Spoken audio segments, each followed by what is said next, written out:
This is Luther Lockhart from Corporate Massage Therapies here at the Pilates Core Center located in Cherry Hill, New Jersey. I want to introduce you to some of the core posture principles I use in my office and in my posture principles course that I teach.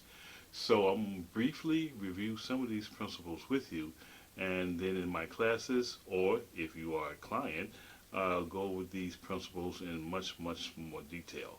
So the first principle that we deal with in posture is that of motion. The body is designed to move. A second principle we deal in posture is balance. Posture is how you balance your body. A third principle is patterns. The body's chain of motion follows the path of least resistance. A fourth principle is that of compensation. The body learns to move in the patterns that you teach it. And a fifth principle of posture is adaptation. Changes in posture and motion causes the body to change.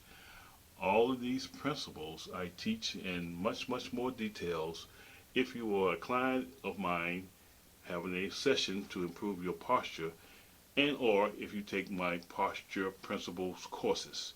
So please stay tuned to further posture pointers. Subscribe to this YouTube channel, and hopefully you can begin to learn some things on how you can keep your posture balanced.